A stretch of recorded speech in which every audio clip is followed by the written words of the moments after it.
impeccable. Bonjour et bienvenue dans Tonnerre impeccable. Ici Feldo, on va discuter de Warhammer, le jeu de rôle, et imaginer des choses qu'on pourrait mettre dedans. Alors là justement je vois une sorte de mobil-home qui clignote. Ah, c'est un camping, d'accord. Je suis assez étonné parce que c'est quand même pas... Franchement, c'est pas un lieu ouf pour ça. Mais bon, il va pas être très cher, d'autant qu'il y a un panneau qui indique zone inondable. Je pense qu'on est dans du camping tranquille, quoi. Pas cher la nuit. Et donc, il y avait un petit bâtiment avec un boîtier qui clignotait, le genre de lieu, le genre de truc surveillé avec une alarme ou je ne sais quoi. Et ça me fait penser au cambriolage dans Warhammer, à la sécurité des bâtiments, etc. Est-ce qu'il y a des alarmes magiques partout dans le palais de l'empereur, les collèges de magie, etc. Oui, bon, dans ce genre de lieu, on peut supposer qu'il y a plein de protections de ce type. Dans les maisons cossues, les hôtels particuliers de nobles et de bourgeois, il y aura de bonnes protections aussi, mais peut-être pas aussi balèzes, en tout cas pas magiques. Les collèges de magie sont centrés là-dessus, donc oui, il y aura quand même une protection magique conséquente. Et après le palais, bon, c'est le palais, ça protège l'empereur. Donc forcément, il y aura des protections magiques aussi. Mais de là à imaginer qu'on puisse pas du tout y pénétrer sans être à la fois un parfait ninja et un parfait magicien, ça serait peut-être un petit peu dommage et un peu trop limitant. Ça se discute, faut voir.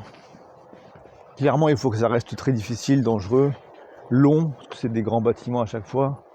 Mais en tout cas, chaque protection doit avoir son contre.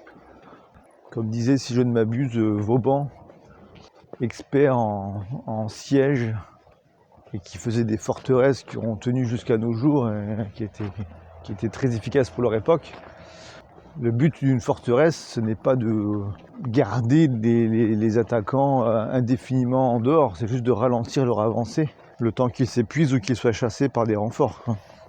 Et pareil pour une maison, les systèmes de sécurité, que ce soit des serrures aux caméras, aux alarmes et tout, c'est là pour dissuader les voleurs et surtout leur faire perdre du temps, le temps que des gens débarquent et les fassent partir. Mais il est certain que des voleurs décidés dans une maison de campagne sur laquelle ils ont tout le temps pour agir, sans être vus, tôt ou tard ils finiront par rentrer où ils veulent, quoi. C'est qu'une question de volonté et de patience, un peu de savoir-faire aussi bien sûr quand même, mais en tout cas pour des PJ qui ont un caractère héroïque, même si au début ils ne sont pas forcément des personnages dingues avec des stats de fou, je dirais qu'aucune forteresse ou presque ne devrait leur être de facto totalement interdite. Bon, des personnages débutants qui veulent cambrioler le palais impérial d'Aldorf, certes, là c'est d'être un peu excessif, et ils en seront sans doute pour leurs frais s'ils veulent tenter ça, c'est pas adapté à eux, quoi. Mais si vraiment c'est ce dont ils ont vraiment envie à fond, je dirais que c'est intéressant de leur laisser une piste pour que ce soit possible. À ce moment-là, ça nécessitera d'autant plus de préparation, de minutie, de coordination, de sérieux, et pas le sérieux. On peut jouer, on peut faire du jeu de rôle en s'amusant, mais ça peut déconner un petit peu, mais il faut que les personnages soient quand même super calés et fassent pas de bêtises pour que ça marche, et il faudra quand même une petite dose de chance aussi. Ou pas, hein, on peut... Pour le bienfait de la narration, on peut considérer que toutes les actions importantes finiront par marcher avec simplement plus ou moins d'inconvénients associés, quoi. Mais en tout cas, voilà, ça me semble pas mal de faire en sorte que si toute la tablée veut ça, si c'est leur délire, si c'est leur grosse envie, même des PJ débutants auront tôt ou tard la ressource en eux pour y arriver, hein. Mais ça peut être très coûteux. Ou simplement ne pas leur rapporter tant que ça, si ce n'est une grande satisfaction personnelle et peut-être du prestige quand même auprès d'un milieu de voleurs et de cambrioleurs qui pourraient apprendre la chose, quoi. Ou le simple fait d'être pourchassé, d'avoir leur tête mise à prix pour une forte somme, pour certains joueurs et joueuses, c'est déjà une vraie satisfaction en fait. Je sais qu'il y a un squat par ici où j'étais allé voir un spectacle il y a 1 an ou 2, mais je sais plus où il est, ni s'il a été vidé ou pas. Ouais, le squat, tiens d'ailleurs, parce qu'on parlait de lieux protégés, à l'inverse, les lieux qui ont été abandonnés ou forcés, dans lesquels des gens squatteraient, est-ce que dans Warhammer ça aurait un sens? La situation immobilière a de fortes chances d'être très différente. Alors on pourrait considérer que les caracs envahis par des gobelins c'est du squat, ouais sans doute. Mais des squats d'humain à humain, ouais, j'ai un peu plus de mal à imaginer ça, mais après tout il pourrait y avoir dans des grandes villes comme Altdorf, quelques bâtiments laissés à l'abandon et qui sont pris par d'autres personnes, mais bon, ça me semble pas très adapté à cet univers quand même, dans le sens où il me semble qu'on n'est pas dans des sociétés assez riches pour se permettre de laisser des bâtiments publics sans surveillance du tout. Enfin, sans surveillance, ça coûte de l'argent la surveillance, mais ce que je veux dire c'est que l'Empire n'aurait sans doute pas assez de bureaucratie et de bâtiments pour en perdre certains de vue et ne pouvoir réagir que tardivement à leur occupation. L'empereur a le palais dans lequel qui va être occupé à 100% à fond, et quelques bâtiments publics par-ci par-là, mais le ratio de fonctionnaires entre guillemets serait en sa faveur, avec un système quand même relativement simple qui fait que on ne perd pas de vue le moindre mètre carré. Enfin, le moindre mètre carré c'est exagéré, il y aura quand même quelques zones d'ombre, mais pas trop quoi. Non, si squatter là, je le verrais plutôt à la campagne, sauf que squatter dans l'acception un peu moderne du terme, ça fait beaucoup plus de sens en ville, puisqu'on peut alors bénéficier à des bienfaits d'une grande machine sociétale qui tourne à plein régime et qui génère des déchets qu'on peut recycler de manière efficace, quoi. La nourriture gaspillée qu'on va récupérer, tout ce qui est gaspillé et jeté et qu'on peut récupérer et utiliser, alors qu'à la campagne, il n'y a pas ce type de déchets là qu'on peut recycler, et du coup à part travailler la terre à fond, et bien sûr des gens qui sont en mode squat peuvent tout à fait être dans ce délire là, mais autant dans notre société actuelle ça peut avoir un petit sens militant et faire genre ZAD ou communauté autogérée, avec un sens politique derrière. Autant dans un monde paysan à la Warhammer, si on est juste fermier, enfin il y a beaucoup de gens qui sont fermiers, si on squatte une ferme qui a été abandonnée parce qu'une famille a décédé sans descendance ou quoi, on récupère la ferme, on est fermier, et puis tôt ou tard il y aura quand même des percepteurs de l'Empire qui viendront récolter des taxes et basta quoi. Donc au final on a fait l'économie de bâtir des murs, ce qui est déjà pas mal, mais on retrouve un statut assez classique quoi.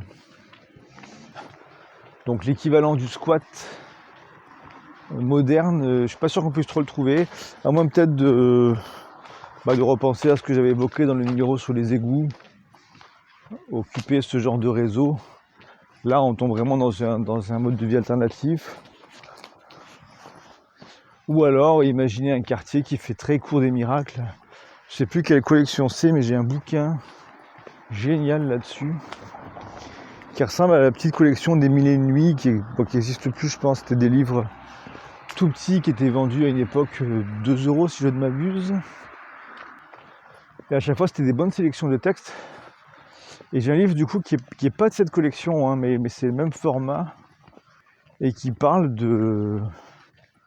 Alors c'est le thème, qui parle en grosso modo des sans-logis et des gens un peu du bas peuple comme ça, qui vivaient un peu à l'arrache, au temps de, je dirais Louis XIV, on va dire que ça doit aller peut-être du XVIe au XVIIIe siècle, quoi. C'est pas un gros livre, mais il couvrait quand même peut-être plusieurs siècles, je sais plus. En tout cas, clairement, à un moment, il parle de la cour des miracles et de la façon dont elle a été vidée et tout. Et c'est super intéressant, vraiment très très intéressant. Et ce serait clairement une bonne inspiration pour du Warhammer. Il faudrait que je remette la main dessus. Et je pense que je pourrais facilement faire un numéro entier sur ce sujet. Peut-être en s'inspirant aussi de Victor Hugo, bien sûr, Notre-Dame de Paris, etc. Et alors pour continuer sur la propriété et la protection de cette dernière et tout ça, si les PJ sont détenteurs d'une base, alors que ça peut être une maison en ville, une bicoque ou une ferme à la campagne, une péniche, plein de choses, que faire pour gérer la sécurité de cet endroit, quoi? Est-ce que par défaut on considère que c'est un QG, un havre de paix dans lequel ils ne sont pas inquiétés, et puis ça reste en sécurité tout le temps, à moins qu'il y ait un scénario vraiment basé sur une attaque de ce truc-là? Ou est-ce qu'on leur demande de gérer une politique de sécurité, voire d'embaucher des gens pour surveiller l'endroit quand ils ne sont pas là? Ça me semble un petit peu excessif, mais ça peut être intéressant à se justifier si les PJ sont devenus riches et qu'ils ont une baraque assez imposante qui contient des choses de valeur.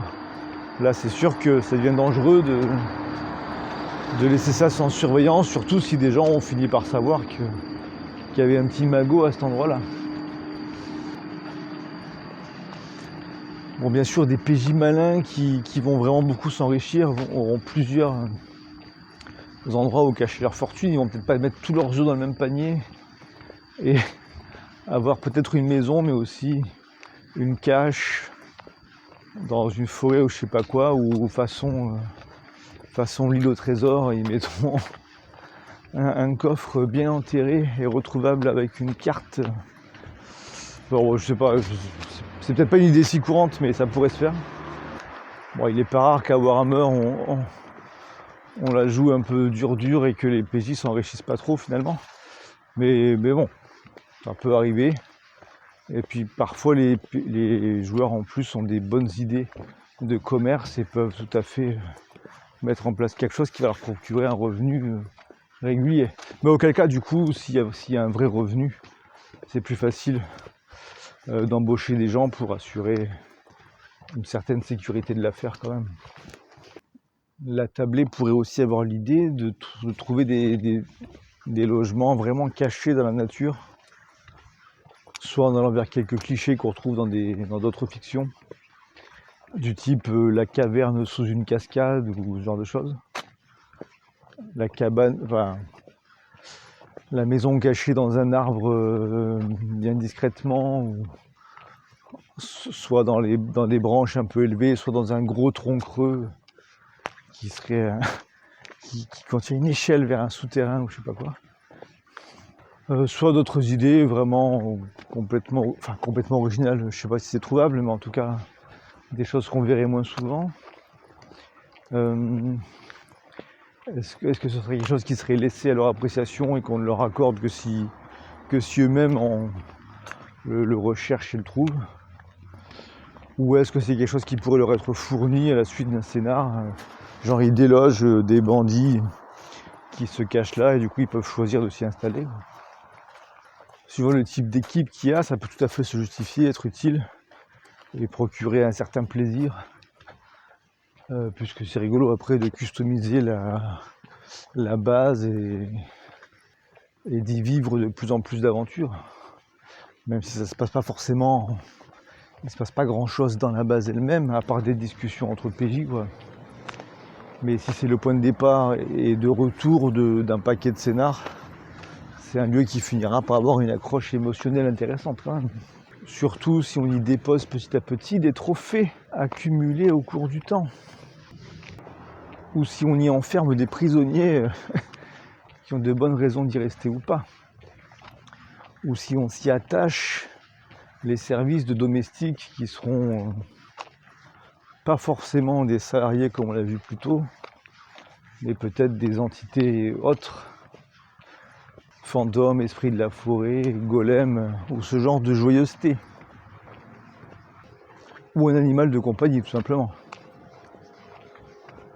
Chat, chien, furet, hérisson, toutes ces petites bêtes peuvent donner un peu de caractère au lieu aussi.